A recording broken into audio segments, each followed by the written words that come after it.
मूकं करोति वाचालं पङ्गुं लङ्घयते गिरिं यत्कृपात्तमहं वन्दे परमानन्दमाधवम्।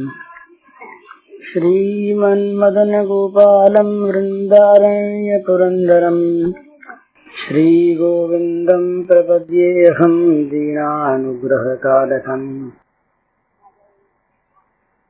वंशीविभूषितकरान्नवनीरदाभात् पीताम्बरादर्णबिम्बफलाधरोष्ठात् पूर्णेन्दुसुन्दरमुखादरविन्दनेत्रात् कृष्णात् परं किमपि तत्त्वमहं न जाने। नवजलधरवर्णं चम्पकोद्भासिकर्णं विकसितनलिनास्यं स्फुरन्मन्दहास्यं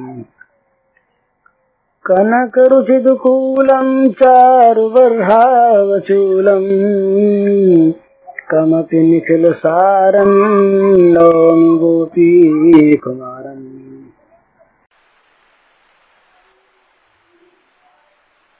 समस्त चराचर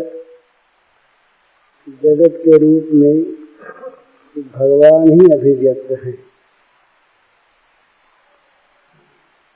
अतएव आप सभी भगवान के रूप हैं और इस नाते आप सबके चरण कमलों में मेरे नमस्कार। ये हमारी सभ्यता की एक विशेषता है। आज का जगत बहुत आगे बढ़ता है तो कहता है कि सारे विश्व में बंधुत्व को देखो, और वो विश्व उनका है मानव प्राणी तक, माने मनुष्य मात्र भाई भाई हैं, इस प्रकार की धारणा करनी चाहिए।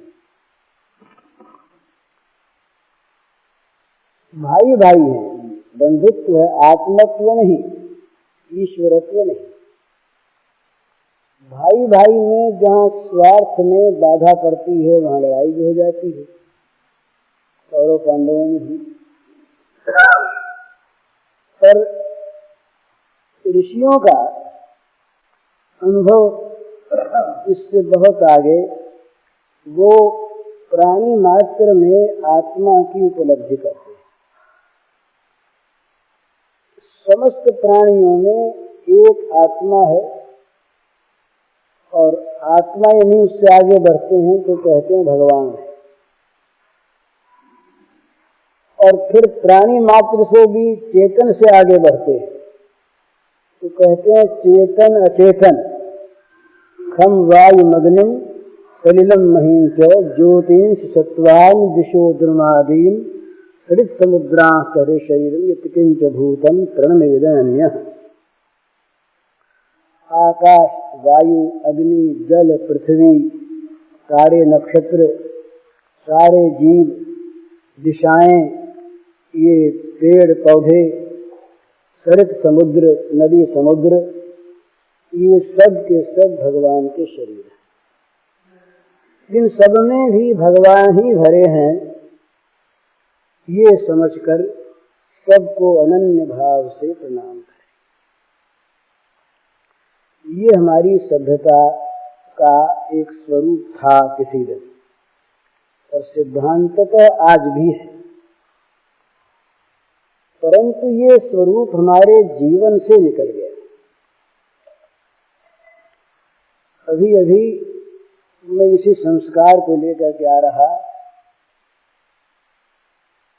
कुछ ऐसी बात मेरे सामने आई कि यहाँ बड़ा कलह आपस में हो रहा है ऋषिकेश में, इस भूमि के आसपास भी। तो भाई सब में भगवान देखने वाले, सबको भगवान में लगाने का ठेका लेकर बैठने वाले, अपने को सब में सद्भाव का प्रचार करने की क्षमता ऐसा मानने वाले, न मानते तो ऐसा करते क्यों? सबने प्रचार करना है। और वहाँ अगर व्यक्तिगत रूप से लड़ाई है, कलह है, द्वेष है, तो जीवन की असलियत का न तो सिद्धांत की मान्यता है और न साधन की तत्परता है। कल अपनी बात हुई थी, साधक वाद का अवलंबन नहीं करता, वादो नावलंबी। कौन किस मत का है इस बात को जानने की आवश्यकता नहीं, अपना अपना मत प्रमाण करें। अपने इष्ट मार्ग पर साधक को तो चलना है, न दूसरे का वो खंडन करे, न मंडन करे, न दूसरे की तरफ ताके, न विरोध करे। चुपचाप अपने मार्ग पर बिना अटके, बिना भटके चलता रहे और उस मार्ग में आने वाला जरा सा भी विघ्न सहन न करे। तो स्वयं तो विघ्नों का उत्पादन करेगा ही कैसे?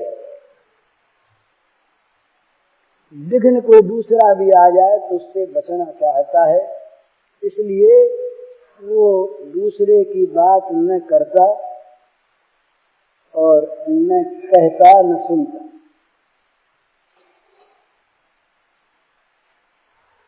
श्रवण न और कथा नहीं सुनी हूँ, रसना और न गई हूँ, रुकी हूँ नैन बिलोकत और ही, शीस ईस ही नहीं हूँ।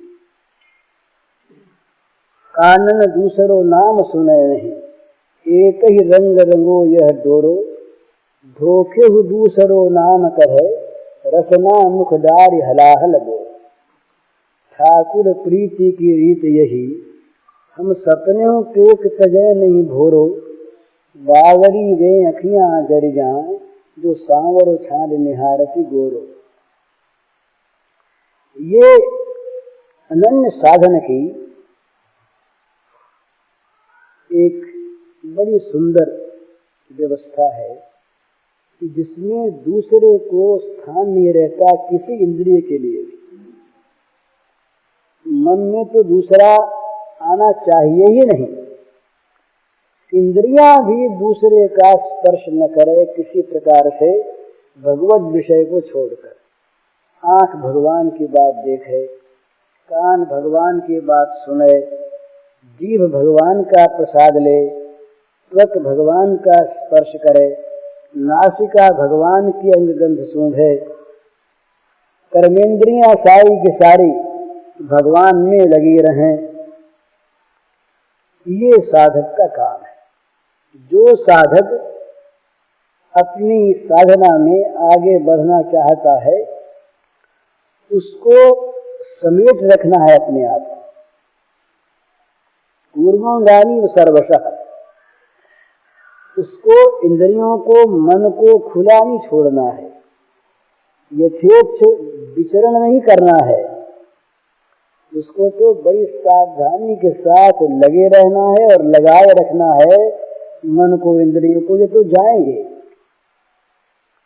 इनका तो स्वभाव है, इंद्रियां तो बहिर्मुखी हैं ही, तो इन इंद्रियों को, मन को बराबर लक्ष्य की ओर लगाए रखना है, तब ठीक। वो पांडवों की, कौरवों की परीक्षा हुई। ये जब द्रोणाचार्य के द्वारा इनका अध्ययन समाप्त हो गया, आजकल भी होता है प्रैक्टिकल परीक्षा होती है, तो परीक्षा जब होने लगी तो एक पक्षी एक वृक्ष के सबसे ऊंची टहनी पर बैठा दिया गया, नकली, और उसके अमुक अंग में, बाईं आंख में निशाना मारना है। तो द्रोणाचार्य सब विद्यार्थियों को खड़ा करके पूछते हैं कि भाई क्या दिखता है। एक से पूछा क्या दिखता है, उसके समझ में बात नहीं आई कि गुरुजी महाराज दिखने की बात क्या पूछते, आंख तो हमारे है ही, आंख वाले को सब कुछ दिखता है, तो ये कैसे पूछते हैं। तो कहा महाराज सब तो दिखता है। तो बोले ठीक है, बड़ा अच्छा, तुम बैठ जाओ। और कोई बोलो भाई क्या दिखता है? तो किसी ने कहा, बोले महाराज आप दिखते हैं, पेड़ दिखता है, पक्षी दिखता है, ये सब भाई दिख रहे, तुम भी बैठ जाओ। तीसरे ने कहा महाराज और तो कुछ नहीं दिखता, आप दिखते हैं, मैं तो हूँ ही, और ये पेड़ दिखता है, पक्षी दिखता है, तो तुम भी बैठ जाओ। चौथे ने कहा कि महाराज पेड़ दिखता है और कुछ नहीं दिखता, पेड़ है, पेड़ पर वो पक्षी बैठा है, तो तुम भी बैठ जाओ। पांचवी से पूछा तुमको? बोले हाँ महाराज हमको वो डाली दिखती है जिस पर पक्षी बैठा, तुम भी बैठ जाओ। फिर पूछा तुमको क्या दिखता है? बोले हमको महाराज वो पक्षी दिखता, कुछ नहीं दिखता, कहा तुम भी बैठ जाओ। अंत में अर्जुन ने कहा महाराज मुझको तो उसकी बाईं आंख दिखती और कुछ दिखता ही नहीं, और कुछ कहीं है ही नहीं, तुम निशाना मारो। अप्रमत्तेन वेधव्यम सर्वं तन्मयो भवेत्, ये उपनिषद कहते हैं। तो निशाना दिखे और कुछ दिखे नहीं, ये है लक्ष्य पर दृष्टि। तो साधक का निरंतर अपने साध्य पर दृष्टि रखना है, तब तो वो आगे बढ़ेगा। तो साधक यदि बहुश्रुत होना चाहे, बहुमुखी होना चाहे, बहुत जानना, बहुत करना चाहे, तो उसकी साधना नष्ट हो जाती है, वो कहीं पर रहता नहीं एक जगह पर। नित्य रास्तों की नई बात सुने और नित्य रास्ता बदले, और रास्ते की बात पर विवाद करने लगे, ये ठीक नहीं, ये ठीक, इस बात को लेके लड़ने लगे, तो बताइए उसका रास्ता कटेगा क्या? तो रास्ता कटने के लिए आवश्यक है ये कि दूसरे की बात सब अच्छी, खंडन नहीं, लड़ाई झगड़ा नहीं, अपने रास्ते को बदलना नहीं।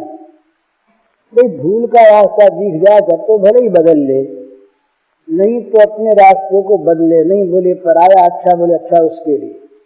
महादेव अवगुण भवन विष्णु सकल गुण धाम, देह कर मन रम जाहि सन ताहि ताहि सन काम। मान लिया, सप्तर्षियों से कहा दुर्गा जी ने, भगवती उमा ने, कि मान लिया आपके विष्णु में सारे गुण ही हुए, और मान लिया हमारे महादेव जी में सारे दोष ही दोष हैं, मान लिया, झगड़ा कौन करे?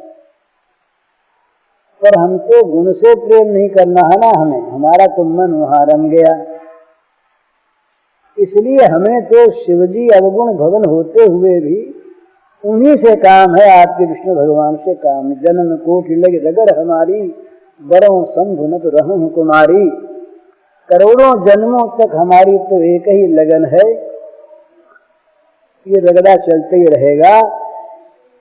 या तो भगवान शंकर का ही वर्ण होगा, नहीं तो तुम्हारी ही रहूंगी। यह है साधन में, साधना में साधक का लक्ष्य। वो अगर इधर उधर दौड़ता है और इधर उधर की बात करता है,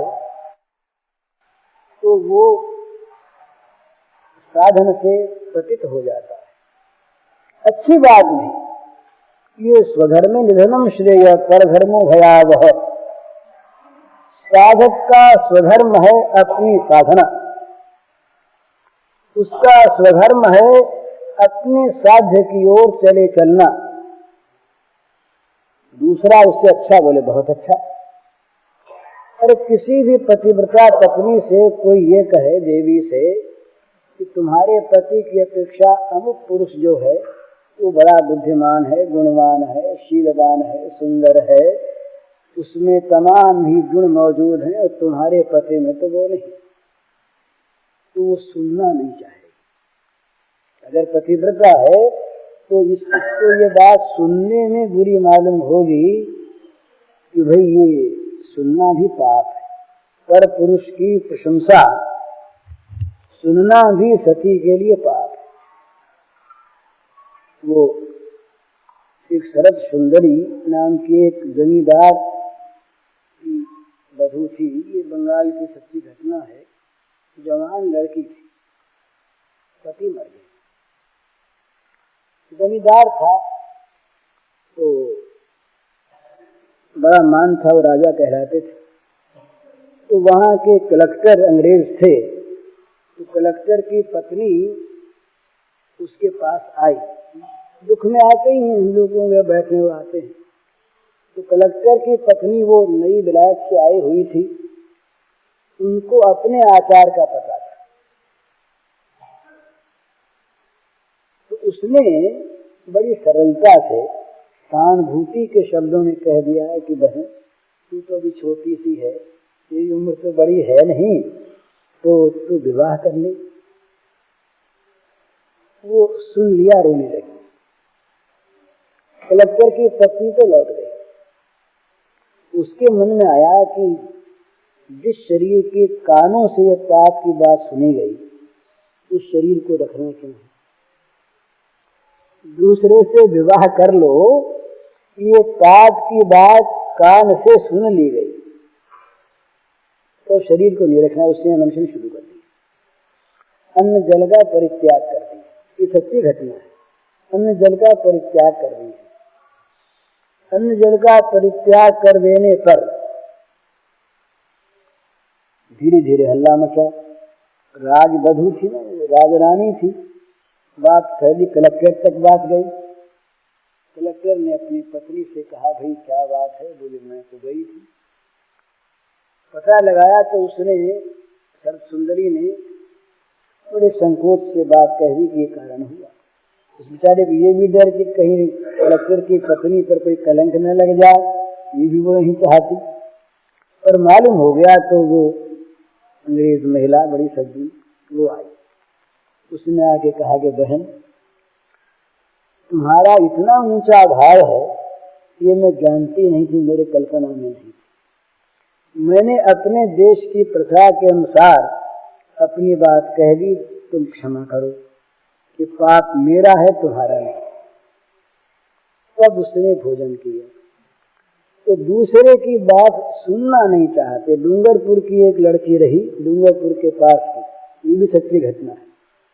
डूंगरपुर के पास एक राजपूत लड़की, उसकी सगाई हो गई किसी लड़के से, राजपूत से, ब्याह नहीं हुआ था। तो अकबर थे उस समय। अकबर ने किसी कारण से उस देश पर चढ़ाई की और बड़े बहादुर लोग वहां के सुने थे, तो अकबर भी आए थे देखने। तो वो लड़की की जिससे सगाई हुई थी, वो लड़का भी एक सिपाही था युद्ध में। तो उसकी सहायता करने के लिए वो लड़की भी मर्दाना वेश धर के, राजपूत लड़की थी, वो भी रण में आ गई। वो लड़का मर गया, मारा गया। तो वो उस लड़के की लाश ढूंढ रही थी पुरुष वेश में। तो इतने में कुछ मुगल सिपाही आ गए। उन्होंने देखा राजपूत लड़का है तो उस पर हमला किया। वो अकेली थी। उसने इतने जोर से उसका उत्तर दिया कि 5, 7, 10, 20 सिपाही वहीं पर हो गए। अकबर दूर से देख रहा। अकबर ने रोक दिया सबको, खड़ा खुद आ गया। अकबर उसकी शूरत्व को देखकर, वीरता को देखकर, बहादुरी पर प्रसन्न होकर अकबर ने पूछा, भाई तुम कौन हो? कहा मैं लड़ाई में। तुम हो कौन? किस गांव के हो? किसके लड़के हो?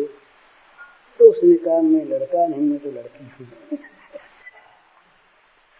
लड़की हो तो यहाँ इस वेश में कैसे? तो कहा कि मेरा पति यहाँ आया था लड़ने के लिए, उसके सहायता के लिए मैं भी आ गई, राजपूत लड़की, और उसका यहाँ पर स्वर्गवास हो गया। तो मैं सती होने के लिए उसकी लाश ढूंढ रही थी। इतने सिपाहियों ने आकर और ये मेरे पर हमला किया, तो मैंने उसका उत्तर दिया। तो कहा बेटी तुम्हारा कब ब्याह हुआ था? कितने दिन हुए? तो कहा ब्याह तो नहीं हुआ था। ब्याह नहीं हुआ तो पति कैसे हुआ? तो कहा सगाई हो गई थी। जो एक बार वर्ण कर लिया गया इस शरीर का वही पति। भगवान सबके पति, वो अलग चीज, पतियों के भी पति, लेकिन सगाई हो गई थी इसलिए वो मेरा पति ही था। अकबर ने चरण की धूल ली, कहा धन्य है देवी तुमको, सगाई होने पर तुम्हारी ये दशा है, तुम दूसरे को नहीं जानती। ये होना चाहिए साधक का लक्ष्य। उसके लिए लड़ाई झगड़ा, मतवाद, संप्रदाय, ये तो या तो विद्वानों का काम है या आचार्यों का, ये समया संप्रदायों का। ये ऊंचा ये नीचा करते रहें और अपने अपने मत की स्थापना करते रहें, वो स्तुत्य हैं, वो सब आदरणीय हैं, उनका कोई विरोध नहीं। पर साधक जो है वो क्या करे, वो बेचारा तो कमजोर है, उसको तो अपने मार्ग पर चलना है, अपने मुकाम को पहुंचना है और जल्दी पहुंचना है। तो वो समय नष्ट कर दे क्या इस प्रकार के आपस के कलह में, झगड़े में, द्वेष में, अपनी साधना को भूल कर क्या वो उल्टा चल निकले, क्या वो फंस करके अपने जीवन को बर्बाद कर दे। यो तो मानव मात्र को भगवान ने साधक बना के भेजा, इसलिए ये सिद्धांत कर दिया कि मनुष्य का लक्ष्य भगवत प्राप्ति है, और तो यही नहीं। तो मनुष्य बनने का, मनुष्य बनाए जाने का उद्देश्य ही है वो भगवत प्राप्ति की साधना करके भगवान को पाले। तो मानव मात्र का ही धर्म है ये कि वो अपने जीवन को व्यर्थ अनर्थ में न लगाकर सच्चे स्वार्थ भगवान की प्राप्ति में लगावे। पर जो अपने को साधक मानता है, जो साधना की भूमि में अपने को उतरा हुआ मानता है और चाहता है, उसके लिए तो ये खास कर्तव्य हो जाता है कि वो अपने लक्ष्य को छोड़कर दूसरी ओर न ताके, न देखे, न सुने, न समझे। अच्छा है, बड़ा अच्छा है, तो तुम्हारी बात ठीक नहीं, बोले बहुत ठीक, ठीक नहीं, बस झगड़ा मिटा, भाई हार जाओ, झगड़ा मिट गया, तुम्हारी बात बहुत ठीक, चलो। लेकिन अपने लक्ष्य में जरा सा भी कहीं पर विघ्न आता हो, उससे अपने को बचाए रखे, चाहे कोई उसको हारा हुआ मान ले, कायर मान ले, बुज़दिल मान ले, सिद्धांत की स्थापना करने में समर्थ मान ले, उसको स्थापना सिद्धांत की नहीं करनी, उसको तो चलना है। क्या ठीक क्या बेठीक ये लड़ना नहीं है, उसको तो रास्ता तय करना है। तो रास्ता तय करने वाला जो पथिक होता है, सच्चा मुसाफिर, वो कहीं रास्ते में अटकता नहीं, न किसी से द्वेष करता है, न राग करता। राग किया तो फंस गया, द्वेष किया तो फंस गया। और ये सब जगह बैठे महाराज, इंद्रिय से इंद्रिय से आगे द्वेषो व्यवस्थित तयोर्न वशम आगच्छेत्, तो हिस्से परिपंथ न, ये तो डेरा डाले बैठे हैं हर जगह, हर स्थान पर व्यवस्था पूर्वक बैठे। व्यवस्थित का अर्थ है कि अच्छी तरह से थाना बना के बैठे हैं, ये जरा से उखड़ जाने वाले नहीं हैं, व्यवस्थित हो। तो ये जो हैं इनके वश में मत हो जाना भाई, नहीं तो लुट जाओगे। ये बटमार बैठे हैं लूटने वाले, तो बचा रहे। ये इतनी दूर से आते हैं, आता आदमी भजन करने के लिए, और जहाँ आकर के किसी दल में शामिल हो गया, दूसरी दल का विरोधी हो गया। ये चीज राजनीति में तो थी। एक अंग्रेज ने बड़ा सुंदर ग्रंथ लिखा है राजनीति पर। वो लिखता है कि नया नया कॉलेज से निकला हुआ तरुण जब देश सेवा की शुद्ध भावना से त्याग करके क्षेत्र में उतरता है, तो वो कोई न कोई जो बड़े खुशक लोग होते हैं, पके पकाए, उनके दल ही में आता है। उनके दल में आने पर उसे या तो उसकी हाँ मिलानी पड़ती है, हाँ में हाँ, और नहीं तो उसको बैरी बना लेना पड़ता है। तो होता क्या है, वो या तो अपने को खो देता है और या उसे वहां से भागना पड़ता है। यही बात आज सारे क्षेत्रों में है, धर्म के क्षेत्र में, साधना के क्षेत्र में, हमारे इन आश्रमों में, इन मठों में। सच्ची बात ईमानदारी की अगर कही जाए तो यही तो हो रहा है। अपनी अपनी धफरी लेके हम बजाते हैं। मैं तो ये समझता हूँ कि ये जो सुनने वाले लोग आते हैं, ये आश्रम चलाने वालों की अपेक्षा इनमें से कई ऊंचे होते हैं, जो सच्ची भावना को लेकर के श्रद्धा पूर्वक लगना चाहते हैं। और हम लोग तो लगाने का नाम लेकर अपने को, इनको दोनों को धोखा देते हैं। मैं अपनी कहता हूँ महाराज, और किसी के नहीं कहता, और किसी के नहीं कहता, सब अच्छे हैं। पर ये चीज ऐसी मालूम होती है कि जब तक हमारे में राग द्वेष है, हम दूसरों को देंगे क्या? जो है वही देंगे ना। हमारे जीवन में जो चीज है, हम अगर वितरण करना चाहेंगे तो उसके सिवा क्या बांटेंगे? जिसकी गोदाम में प्याज लहसुन भरा है, केसर कपूर नहीं, वो यदि कहीं बांटने को खड़ा हो जाए, अगर हम अपनी गोदाम का माल बांटेंगे तो क्या बांटेगा? जो प्याज लहसुन भरा वही ना बांटेगा। केसर कपूर लाएगा कहाँ से? वो तो उसके घर में संग्रहित है ही नहीं, स्टॉक है ही नहीं। इसलिए रामकृष्ण स्वामी ने एक बड़ी सुंदर बात कही कि भाई पहले उपदेश दे अपने को उपदेश दे करके अपने को वैसा बना दे। अपने को बनाने के बाद फिर अपनी जो बनी हुई बात है, जो अपने अंदर आई हुई बात है, वो लोगों से कहे और उस बात का समर्थन हो जाएगा उसके जीवन से। अभी हमारे पास परसों एक पत्र आया, हमारे प्रेस का है। उसमें लिखा कि गुजरात के सज्जन आए सौराष्ट्र के। उन सज्जन ने आकर के प्रेस में देखा, घूमे फिरे, मेरे सामने आ गए थे वो, मैं था उसके 2 दिन पहले। तो वो इतने मुग्ध हुए और वो कहने लगे कि यहाँ 2 महीने कैसे हमको रहने को मिल जाए, किससे आज्ञा मांगे, कौन हमें रहने की आज्ञा दे देगा, तो हम तो निहाल हो जाएं। तो वो बेचारा ऊपर से देख गया। तो हमारे अंदर घुसता तब तो पता लगता कि यहाँ नरक भरा है, यहाँ स्वर्ग वर्ग नहीं है।